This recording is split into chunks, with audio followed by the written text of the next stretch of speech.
Je vais donc vous parler de la désertification. Évidemment, immanquablement, je vais commencer par une petite introduction et quelques définitions. Depuis quand on en parle, eh bien, ça remonte quand même déjà avant la dernière guerre mondiale. La notion est apparue dans le Sahel africain, où un certain nombre de naturalistes s'inquiétaient de voir apparaître une forme de dessiccation des milieux du Sahel. Et en fait, c'est Aubreville qui est le premier à publier des choses là-dessus.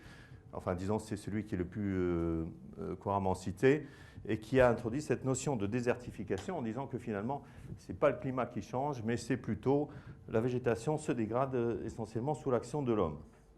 Alors, c'est apparu plus intensément dans le public à l'occasion des grandes sécheresses qui ont affecté l'Afrique dans les années 72 à 73, et puis plus tard aussi.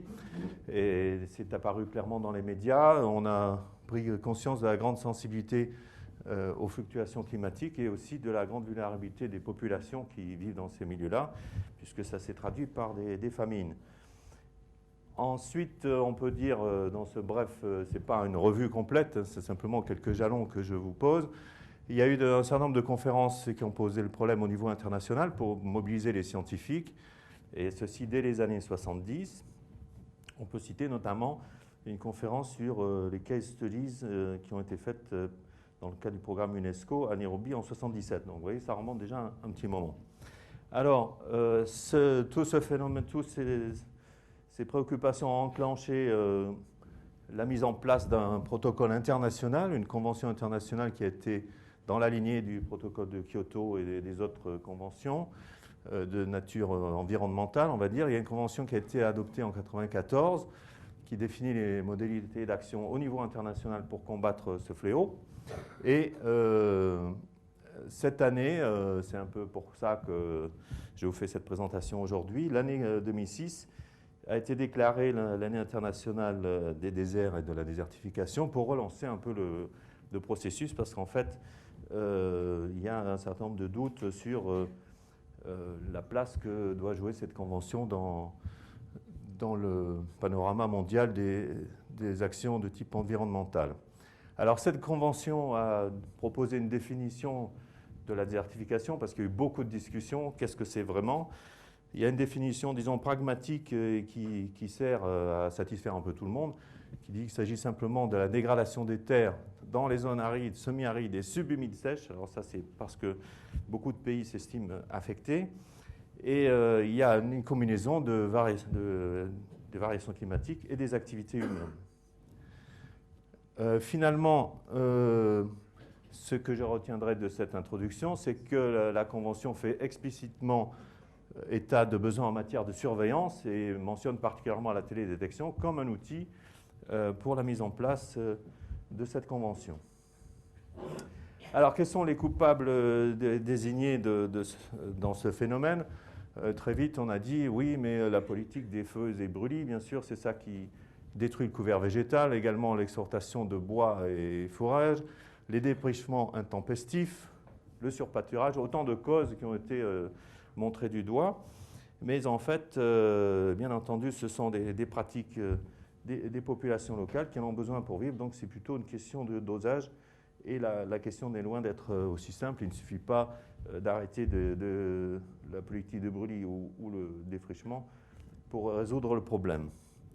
Une des difficultés pour définir ce que c'est la désertification, c'est en fait ça se passe dans un contexte de grandes fluctuations climatiques. Ici, des illustrations que m'a prêté Pierre Yarnaud, qui est un grand spécialiste, le grand spécialiste mondial de cette région, qui connaît très très bien le terrain, qui a ici pris des photos à intervalles de plusieurs années. Vous reconnaissez sur la photographie le même couple d'arbres qui permet de se rendre compte que nous sommes bien sur le même site, au nord du Mali, et vous voyez les grandes variations qu'il peut y avoir. Bien entendu, ici en septembre 2000, on a un couvert herbacé beaucoup plus dense qu'en 87, donc on voit bien qu'il n'y a pas que de la dégradation et que s'occuper de désertification, ça ne veut pas seulement dire voir si ça se dégrade. Donc, comment diagnostiquer le sens des évolutions ? C'est la question posée. Alors, quelle est l'ampleur du phénomène ?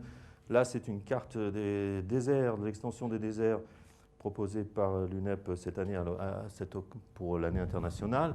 On voit donc une extension très importante. Dans une première approche, on dit que bon, ce qui se désertifie, ce sont les marges, ce sont les zones de transition qui sont particulièrement sensibles à la désertification. Mais bien entendu, ce n'est pas l'image de carte postale, il n'y a pas de transhumance des dunes comme on le voit parfois. On s'imagine que c'est le désert qui est composé de grandes dunes qui se déplacent et vont envahir les paysages voisins. En fait, c'est très rarement le cas. Ponctuellement, ça arrive, mais la désertification affecte plus généralement l'ensemble des régions sèches. Et dans cette proposition du Ecosystem Millennium Assessment, on voit qu'il considère même que les régions hyperarides, qui jusqu'à présent n'étaient pas prises en considération, parce qu'on considérait que c'est déjà du désert, donc ça ne peut pas se désertifier davantage. En fait, il y a également des problèmes écologiques et sociétaux dans les déserts, et maintenant on considère que la Convention et la désertification, c'est un problème qui affecte toutes ces régions-là. Donc comme vous voyez, de l'hyperaride jusqu'au sec subhumide. Alors ça veut dire que ça concerne finalement de l'ordre de 40% de la superficie terrestre mondiale et pratiquement un tiers de la population. Alors quels sont les symptômes? Ici juste une petite idée, un exemple parmi les nombreux symptômes de la désertification. Nous voyons ici une steppe du sud de la Tunisie, un paysage typique des marges sahariennes, avec une végétation, on va dire, en bon état, une steppe de buissons ligneux, une espèce de ranthérium. Ce qui se passe, c'est sous l'effet du surpâturage ou de défrichage intempestif ou de différents stress, on va dire, le couvert végétal va diminuer et progressivement le sol va être érodé. On voit ici la séquence, un sol profond portant une végétation bien développée va progressivement être érodé et porter une végétation beaucoup plus maigre et généralement d'espèces différentes, moins intéressantes. Voilà ce que les écologues observent sur le terrain et ce qu'ils appellent désertification au sens écologique.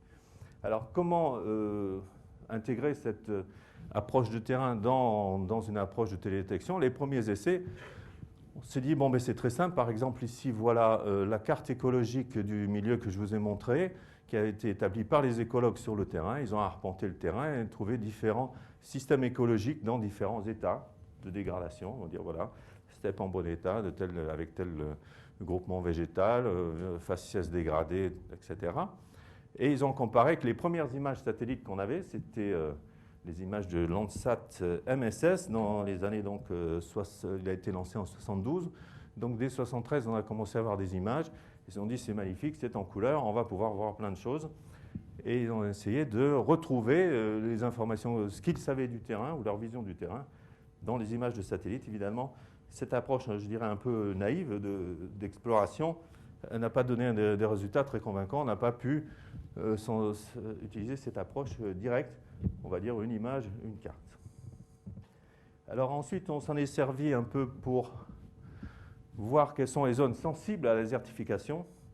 En fait, le satellite a été de peu d'aide dans cette approche, puisqu'il s'agit essentiellement de combiner les informations sur le sol et le climat et l'état du couvert pour dire oui ou non le milieu concerné est susceptible d'être désertifié ou dégradé. Voici un exemple de carte mondiale qui était produite par l'USDA. Et si on regarde d'un peu plus près, je vais zoomer sur l'Afrique. Vous voyez ici, effectivement, on voit de grandes zones en rouge qui sont les zones sensibles à la désertification. Mais lorsqu'on regarde d'un peu plus près, il y a un certain nombre de points d'interrogation sur la précision et la rigueur de cette démarche. En fait, on ne peut pas s'en servir vraiment comme document d'action pour mettre en place des actions, puisque ça reste très approximatif, c'est basé sur des jeux de données qui sont assez grossiers, et finalement, ça sert surtout dans des conférences internationales à dire, regardez, le danger qui nous menace, mais on ne peut pas vraiment utiliser ça comme document pour mettre en place des actions de lutte. Alors ensuite, on est assez, disons, la décade suivante, est apparue une démarche un peu plus dynamique, on va dire, d'utilisation d'une approche dynamique d'utilisation de la télédétection, avec la mise en orbite et l'arrivée des satellites de la série NOAA, en particulier le AVHRR, qui présentait l'avantage de permettre de suivre les évolutions saisonnières. Alors, je ne sais pas pourquoi cette animation ne peut pas s'animer. Vous en aurez une autre tout à l'heure qui marche, je vais vérifier. Ceci n'a pas l'air de fonctionner, ce n'est pas très grave. L'essentiel, c'est que grâce aux fluctuations saisonnières observées, on pouvait repérer des anomalies. Alors, voici par exemple, donc c'est basé sur le fameux NDVI, dont vous entendrez beaucoup parler et qu'on utilise toujours. Donc, le Normalized Difference Vegetation Index, qui veut simplement dire indice de végétation sur la différence normalisée entre la réflectance dans le rouge et le proche infrarouge, qui est typique des végétaux chlorophylliens, la présence de chlorophylle. Alors, avec ces séries d'images, on peut observer des anomalies. Par exemple, on va prendre une série de 10 ans, les fluctuations saisonnières, on va comparer la moyenne sur 10 ans à une année donnée.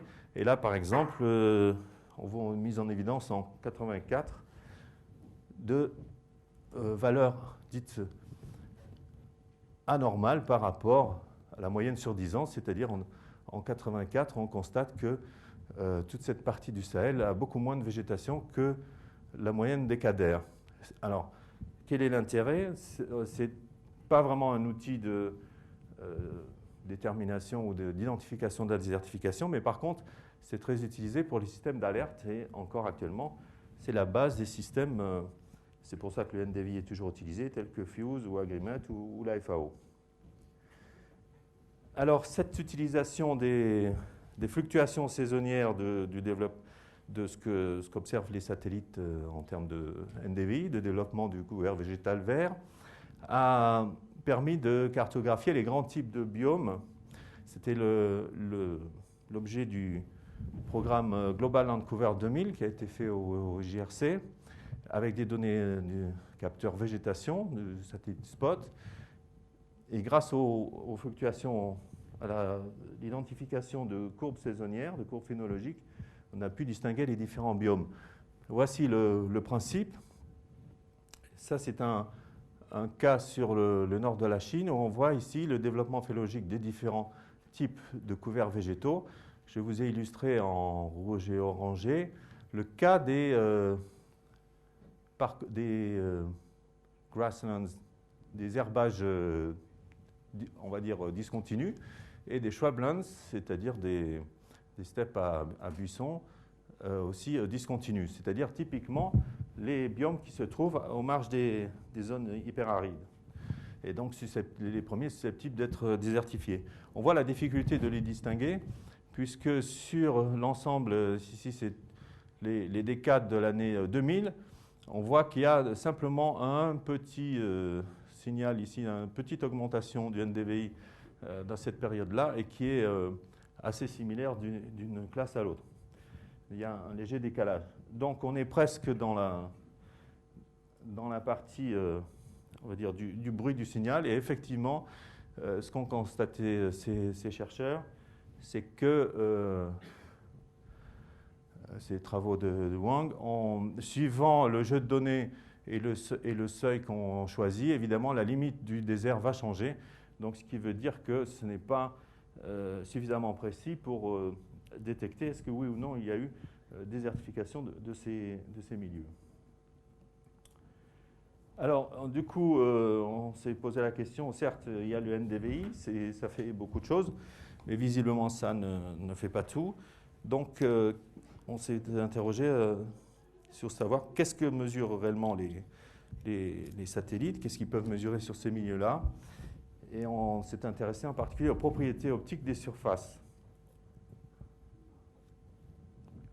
Ce qu'on voit sur ce graphique, ce sont des mesures faites par un spectro-radiomètre portable de terrain. Ici, la longueur d'onde, ici, le rayonnement réfléchi. Et on voit que les différents composants de la surface, en particulier les sols, ici, nous avons, on va dire, un matériau sableux, ici, limoneux, typique des sols arides du sud, et ici un affleurement de gypse. On voit la forte variabilité ici des sols, et a contrario, la végétation qui est relativement sombre, peu réflectante, et qui présente un faible signal de type de celui que le NDVI cherche à détecter.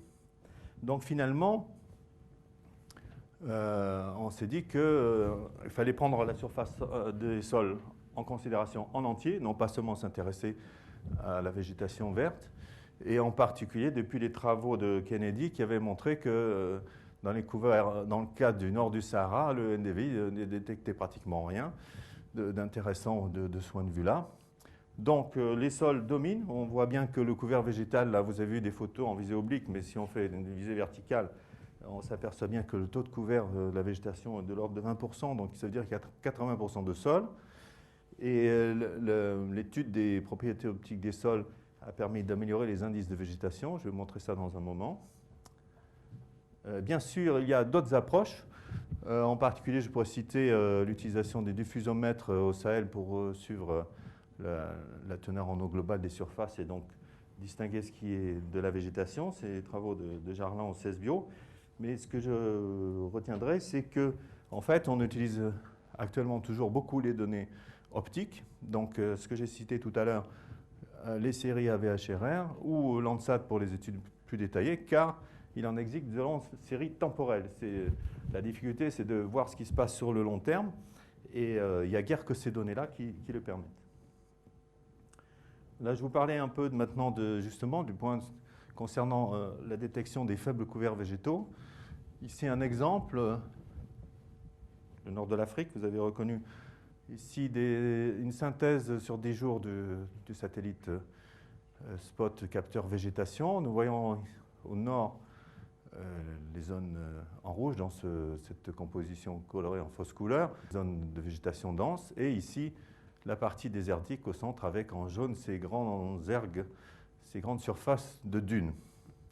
Qu'est-ce qui se passe lorsqu'on calcule le NDVI? Je l'ai réétalé ici pour vous mettre en évidence les valeurs faibles.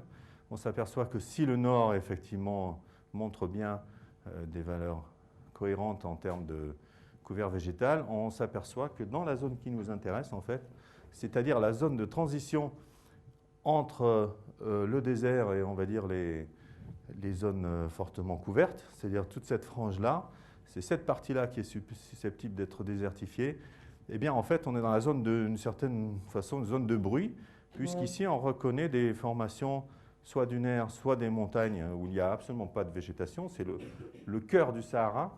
Et on voit bien que les valeurs de NDVI ne sont pas nulles. Donc, il y a un problème de détection des faibles couverts. Alors, est-ce que ce problème est purement lié à une image donnée ou est-ce que ça pourrait être un phénomène atmosphérique ou un problème de correction? En fait, voilà la même image. On voit ici le NDVI représenté en gamme de gris. Pardon.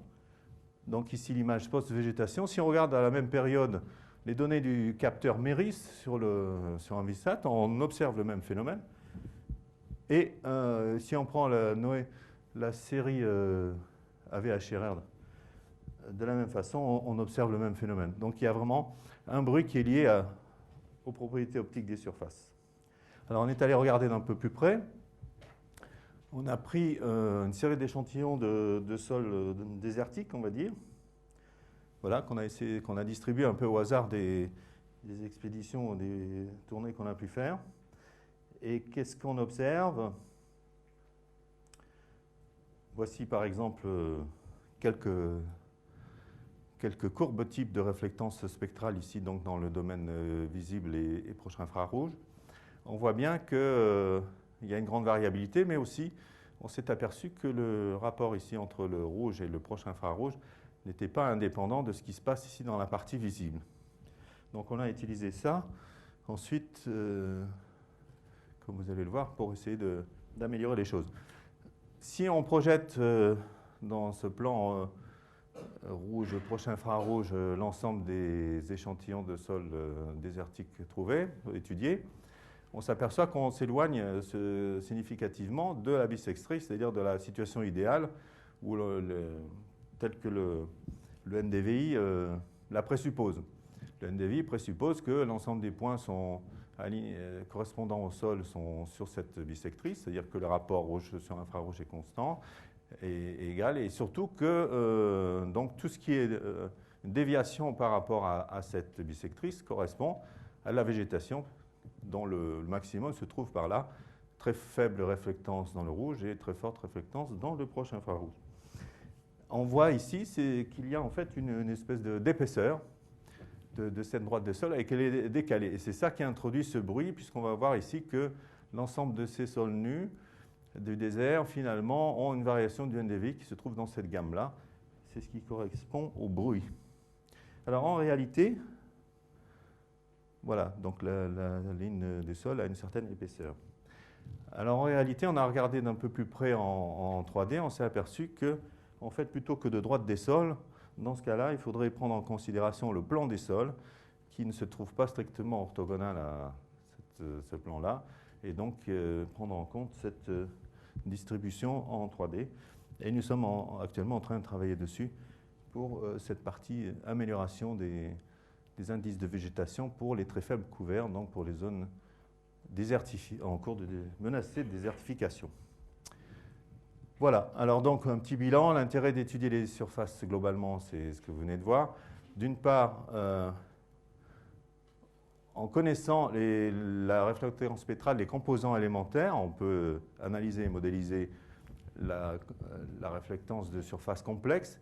Et dans l'autre sens, on peut appliquer des méthodes de déconvolution spectrale telles qu'elles existent en planétologie, par exemple. Elles ont été appliquées avec succès à des données Landsat ou à Viris pour déterminer la composition de ces surfaces arides. Évidemment, ça suppose d'avoir une connaissance a priori de ce que ces surfaces peuvent contenir comme type de matériaux. Deuxième point que je veux souligner, c'est que finalement les imperfections du NDVI ont pu être en partie connues, identifiées et maîtrisées. Et je voudrais signaler aussi, il y avait un autre aspect, c'est la présence de croûtes algales à la surface des sols arides. Ça a été mis en évidence par notre collègue Carnielli, qui est actuellement visiteur scientifique au CESBio, il y a une dizaine d'années.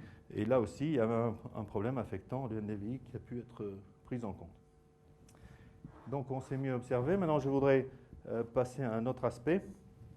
C'est la nécessité de la surveillance à long terme. Je vais vous donner toujours une illustration à partir des projets sur lesquels j'ai travaillé. Ici, on a essayé de reconstituer sur ce site atelier international qui se trouve donc au sud de la Tunisie, une série d'images la plus longue possible qu'on a pu trouver pour voir qu'est-ce que les satellites nous permettent de détecter à long terme.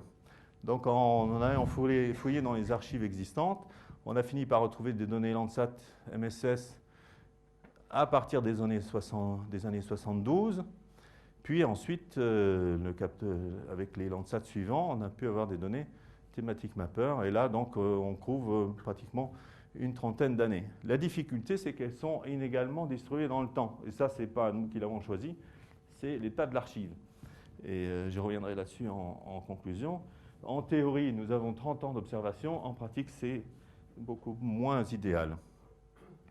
Alors, pour construire une série temporelle, c'est quand même assez laborieux. Il faut d'abord, comme je disais, trouver les images. Ensuite, faire les corrections géométriques. Ces images ne sont pas dans la même taille de pixels. Il faut bien sûr les rendre superposables en les reprojetant dans un même référentiel. Et faire des corrections radiométriques. La solution que nous avions choisie, c'est de prendre une image considérée comme image de référence, la convertir avec un modèle à base physique, style, par exemple, dans ce cas précis, on a utilisé le modèle Atpron de l'université de Trier, mais il y en a d'autres. L'idée, c'est de convertir l'image en réflectance au sol. Et ensuite, comme on ne peut pas appliquer ce traitement aux images anciennes, parce qu'on n'a pas les paramètres, on choisit une série d'éléments de surface qu'on qualifie de pseudo-invariants, c'est-à-dire on pense qu'ils ne varient pas beaucoup. Typiquement, par exemple, des dunes qui ont été là au même endroit pendant 30 ans, on va dire dans le même état, sans que la végétation se développe ou sans qu'elle soit mesuré à l'état humide, ce qui serait une autre difficulté. Et on se base sur la connaissance du terrain pour faire ça. Donc il y a une partie, je dirais, en Land Rover, mais il y a une partie aussi, on a vérifié ça, bien sûr, par une analyse statistique, que les éléments qu'on choisissait étaient effectivement peu variants sur l'ensemble de la série. Et après, on applique ça, les régressions obtenues, bande par bande, pour convertir l'ensemble des images en réflectance. Donc c'est un travail un petit peu fastidieux. Voilà l'image de 99 que nous avons utilisé comme référence. Donc sur ce site, nous avons quelques indications. Ici, nous avons une dépression qui est un petit lac temporaire, on va dire. Il se remplit lorsqu'il y a de fortes pluies, mais l'essentiel du temps, il est vide. Ici, des reliefs. Ici, nous avons une autre dépression qui elle est cultivée. Nous voyons ici des taches blanches. Ce sont les zones, on va dire, dégradées où il y a beaucoup de sable mobile, donc peu de végétation et du sable mobilisé, typiquement des zones de dunes. Mais nous voyons aussi un parcellaire. Ici, c'est les cultures pluviales qui sont faites en année favorable. Donc un paysage assez complexe avec des zones sombres qui correspondent aux zones protégées où la végétation a pu se développer sans être dégradée, soit par surpâturage, soit par des mises en culture intempestives. L'ensemble fait à peu près ici 60 sur 40 km. Je vous passe rapidement quelques images de notre série. Ici en 86, on voit donc l'extension des zones ensablées qui s'aggrave en 87. Puis la végétation reprend le dessus. Et nous voyons ici en 97 qu'il ne reste plus que certaines plages fortement dégradées, alors que d'autres ici ont été protégées et on voit un assombrissement, une diminution de l'albédo sur ces surfaces. Ici en 99, c'est même une intensification puisque l'année a été humide et on voit beaucoup de cultures. Alors, je vous montre ici l'ensemble de la série construite sous forme d'une animation où on se rend mieux compte des variations qu'il peut y avoir sur 30 ans.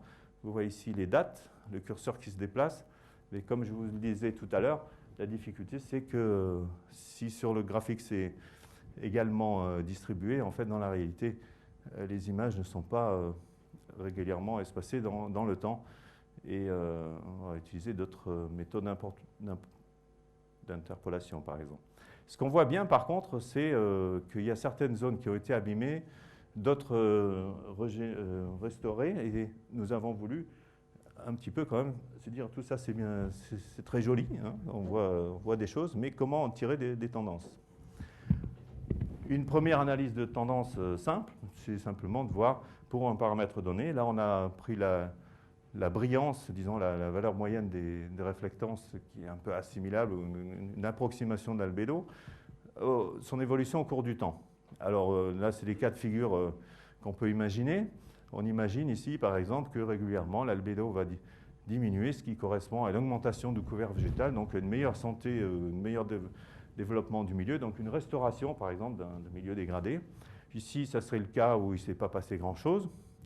Là, c'est le cas plus réaliste où c'est vraiment dispersé. Certes, on détecte une tendance, mais la dispersion est telle qu'on peut se demander si elle est significative. Et puis là, on ne peut vraiment pas dire grand-chose. En tout cas, l'analyse linéaire ne donne pas d'informations. Alors, on a quand même appliqué ce principe pour voir en première approximation qu'est-ce que ça peut donner, toujours sur le même jeu de données. Ici, en vert, l'augmentation générale de la brillance, en mauve, l'inverse. Et puis, la saturation de la couleur, je l'ai représentée pour donner une indication de la dispersion. C'est-à-dire, moins c'est saturé, plus c'est dispersé. Donc, en gros, plus c'est coloré, plus la tendance observée est significative. Ici, on a masqué les dépressions, la dépression et les montagnes qui n'ont pas été utilisées dans ce calcul.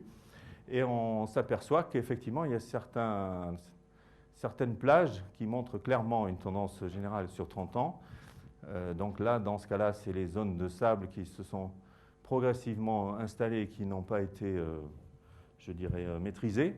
Inversement, d'autres surfaces sont devenues beaucoup plus... leur albédo a diminué, et donc ça correspond à une restauration. Ceci dit, ce qui nous a un petit peu gêné, en tout cas les écologues ont du mal à interpréter ce genre de résultat, c'est que, en fait, la question c'est est-ce qu'on peut répondre à la question de la résilience? Ah, alors la résilience, ça veut dire c'est la capacité d'un milieu à encaisser les chocs, on va dire les stress, donc que ce soit une période particulièrement sèche, ou un pâturage excessif, ou une mise en culture inappropriée. Au bout d'un moment, si les conditions redeviennent favorables, l'écosystème peut se rétablir et donc exprime sa résilience. Et la désertification extrême, ce serait lorsqu'il n'y a pas résilience et que le système ne retourne pas à son état d'équilibre. Alors on a essayé une autre approche. On a utilisé l'analyse fréquentielle, toujours sur le même jeu de données. Et là, je vous donne quelques exemples. Une augmentation générale de la brillance, ce serait le premier cas. Donc là, on voit c'est typiquement une dégradation. Là, inversement, après une phase de dégradation, augmentation de la brillance, on s'aperçoit que grâce par exemple, à une politique de mise en défense, elle a diminué fortement au cours de la deuxième phase. Donc il y a eu restauration du milieu. Et enfin, ici, un cas où les zones qui auraient été protégées dans le milieu des années 90 sont ensuite reparties, ont été remises en utilisation ou en culture. Voilà par exemple la projection de ces trois cas et des ensembles des plages, des plages de pixels auxquelles ça correspond. On voit bien le potentiel de cette méthode. Ceci dit, pour couvrir l'ensemble des situations, c'est un peu touffu. Mais ça nous a donné des indications, et en particulier de voir que les actions de lutte qui avaient été mises en place, et la protection de zones dégradées, a eu un impact tout à fait significatif. Voilà. Ça, c'était, je dirais, un peu la première partie de ma présentation. Je voudrais vous donner maintenant quelques...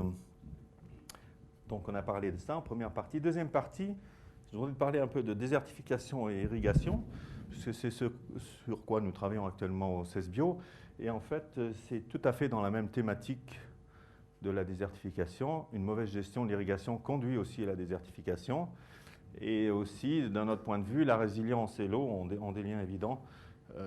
Généralement, si un milieu a conservé ses capacités d'infiltration de la pluie et de stockage de l'eau, eh bien, il peut repartir facilement donc, dès qu'il reçoit de l'eau, dès qu'il y a des précipitations suffisantes. Alors, quelques mots sur la question de la durabilité de l'agriculture irriguée. Simplement, l'irrigation croît à peu près partout dans le monde en ce moment, avec des aléas importants, et en particulier en régions arides où la mauvaise maîtrise de l'eau entraîne la salinisation des terres qui deviennent de fait incultivables, donc désertifiées. Et ça, c'est un phénomène qui est considéré globalement comme affectant pratiquement 10% des terres irriguées. Donc, une source de désertification non négligeable. D'autre part, je voudrais juste illustrer un fait, c'est qu'en zone aride, souvent, vu la rareté de la ressource, beaucoup de pays ou d'entrepreneurs sont tentés de se lancer dans une exploitation, je dirais, minière des eaux fossiles. Je voudrais illustrer ça avec un cas extrême. Et là aussi, la question de la durabilité se pose. Voici par exemple une image extraite tout simplement de Google Maps. Nous sommes à la frontière entre la Libye et l'Égypte. On voit ici apparaître en plein milieu du désert de Libye, à côté d'une torchère, des petits points. Ici une torchère, donc un puits de pétrole, des petits points. On voit en fait que ces petits points sont des grands champs de blé arrosés par pivot, en plein milieu du désert, et les spécialistes s'accordent à dire que la Libye va épuiser ses ressources en eau profonde bien avant ses ressources en pétrole. Donc c'est ce que nous appelons l'exploitation minière. Alors, me maîtriser l'eau, ça veut dire quoi? Ça veut dire des cultures appropriées ou adéquates qui reçoivent la juste quantité d'eau au bon moment, tout en préservant les sols. L'idée, c'est d'économiser l'eau, bien sûr, mais également de s'assurer que les sols ne sont pas salinisés.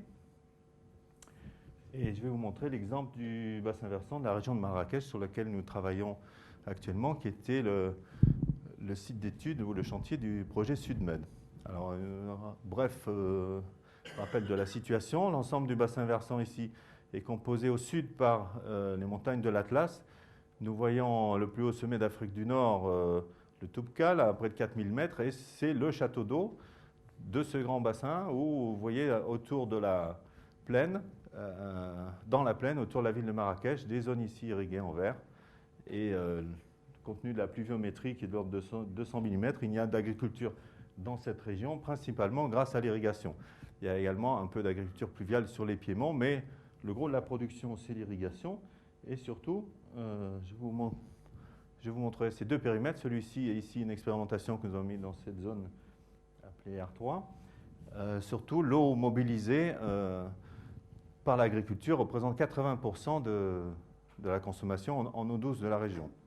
Vous voyez ici le château d'eau. On s'intéresse à la fois à la ressource, en particulier à l'importance du manteau neigeux pour l'alimentation en eau du système. Et ici, en plaine, les canaux d'irrigation qui distribuent cette eau. Donc, comme je disais, 80%, et c'est actuellement challengé par d'autres utilisations. Le développement de l'industrie, du tourisme ou des villes fait que l'agriculture se voit contestée dans cette hégémonie de l'utilisation des eaux qui sont stockées derrière les barrages et distribuées par les canaux. Et bien entendu, la question urgente, c'est comment arriver à produire plus avec moins d'eau. Et nous travaillons particulièrement sur ce compartiment, donc sur la consommation de l'eau par les cultures, l'évapotranspiration. Qu'est-ce qu'on voit avec les satellites? Une première utilisation, c'est voir l'évolution de cette zone irriguée. Donc ici, on voit Marrakech et son extension. Et avec ces deux images, un aperçu de l'importance de l'emprise de l'irrigation dans ces 20 à 30 dernières années. Là, je vais vous montrer quelques résultats sur la zone R3 que je mentionnais tout à l'heure, qui a été étudiée par les collègues du CESBio. Un exemple, grâce aux satellites, on a pu suivre l'évolution le développement de la culture de blé dans les champs. Nous voyons ici différentes dates. Ça, c'est novembre, décembre, février, mars, une saison agricole, on va dire. Et l'intensité ici des pixels représente le NDVI, le degré de développement de la culture de blé. Ce degré de développement, nous l'avons relié aux coefficients culturaux de la méthode FAO de calcul de l'évapotranspiration. Et grâce à ça, on peut calculer l'évapotranspiration par les cultures. À quoi ça peut bien servir? Simplement une illustration. Voici des photos d'écran d'un logiciel dédié à ça que nous avons développé, qui s'appelle SAMIR, Satellite Monitoring of Irrigation. Nous voyons que si pour cette culture, nous calculons les besoins d'après la méthode standard FAO, on va dire by the book, on peut les estimer à l'ordre de 13 millions de mètres cubes pour l'ensemble de cette zone, R3.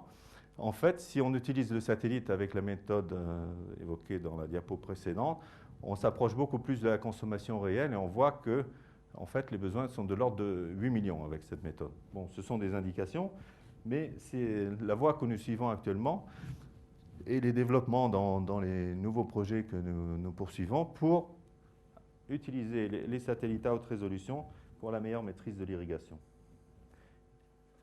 Voilà, je pense que je vais terminer ce panorama de quelques notions sur la désertification par quelques conclusions, bien entendu. Où on en est de la surveillance par satellite? Bon, ce n'est pas une review, j'ai cité quelques exemples. Mais ce qu'on peut dire, c'est qu'en gros, maintenant, c'est possible. On a suffisamment de recul et d'archives pour le faire, pour détecter ce que j'appellerais un état global.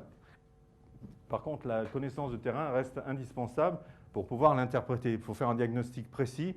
Ça ne suffit pas de dire le NDVI a augmenté ou a diminué. Ce n'est pas suffisant pour diagnostiquer vraiment ce qui se passe. Par exemple, une augmentation de NDVI, ça peut être un couvert dégradé qui envahit une zone parce qu'il n'est plus utilisé par les animaux. Il n'est plus palatable. On peut dire aussi qu'il y a de plus en plus de capteurs en télédétection, de plus en plus d'engins qui volent avec toutes sortes de mesures. Et en particulier, un certain nombre sont tout à fait adaptés au suivi de la désertification. Mais là, je pense qu'il faut vraiment, si on veut développer la réutilisation, il faut des systèmes qui soient faciles à utiliser par les gens qui travaillent, je dirais, les utilisateurs finaux, les thématiciens, et un peu dans l'esprit GMS, c'est-à-dire Global Monitoring. Concernant l'observation de la Terre, je crois qu'un des challenges maintenant, c'est de combiner les diverses sources d'observation, rendre l'archive plus accessible. Alors j'ai souligné les difficultés de constituer une archive avec des données Landsat. On a la chance, pas très loin d'ici, d'avoir une autre archive, qui est un peu moins longue, mais c'est des archives de données spot. Donc depuis 1986, en principe, tout est archivé on a donc 20 ans d'observation de la Terre. Évidemment, les données spot, pour couvrir les mêmes zones, c'est un plus grand nombre d'images, donc plus de traitements. Mais actuellement, je pense que ce n'est plus une limitation. Avec la puissance des ordinateurs et la capacité des disques durs, on peut s'atteler à une telle tâche. Mais en fait, ce qui est vraiment intéressant, c'est d'obtenir des longues séries de variables biophysiques. Et là, si on combine des archives différentes, il y a quand même le problème des intercalibrations et des marges d'erreur associées. Donc je pense que c'est un sujet sur lequel la communauté pourrait se pencher. On va pouvoir aussi mieux caractériser les surfaces techniques par des aspects, des propriétés directionnelles. Il faut, je pense, poursuivre la question de l'analyse des tendances à long terme et associer ça à une meilleure définition de la résilience, on va dire, vue de l'espace. Et puis, bien entendu, cette liste est tout à fait ouverte. Et je pense que ici, c'est une occasion d'en discuter. Vous avez certainement des suggestions ou des idées sur le... En ce qui concerne le pronostic, alors on dit souvent, c'est bien joli, mais ce que vous observez avec les satellites, c'est intéressant, mais quel est le pronostic en termes de désertification?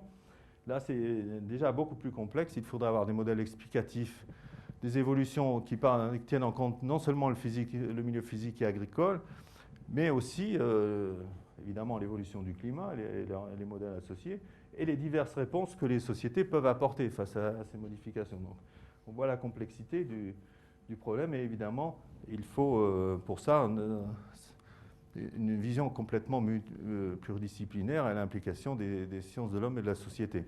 Donc on change de dimension dans la complexité du problème. Ce qui me paraît important, c'est de tenir compte du gradient technologique croissant. Les terres arides, on va dire, le pastoralisme a un impact relativement faible sur le milieu, même s'il a pu être accusé d'avoir fait des grands dégâts. En fait, ensuite, les cultures pluviales sont déjà à une intensification supérieure, puisqu'on utilise des machines, des tracteurs. Après, il y a les cultures pluviales avec aménagement, c'est lorsqu'on met des diguettes, des barrages en terre. Et puis après, on a vu le cas des cultures irriguées.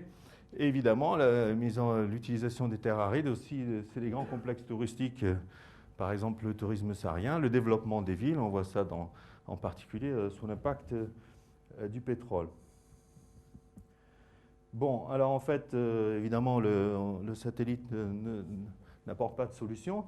Ceci dit, lorsqu'on regarde ce schéma, qui est un des nombreux schémas tentant de représenter les interactions qu'il y a dans le phénomène de la désertification, on voit ici les facteurs humains, ici les facteurs climatiques.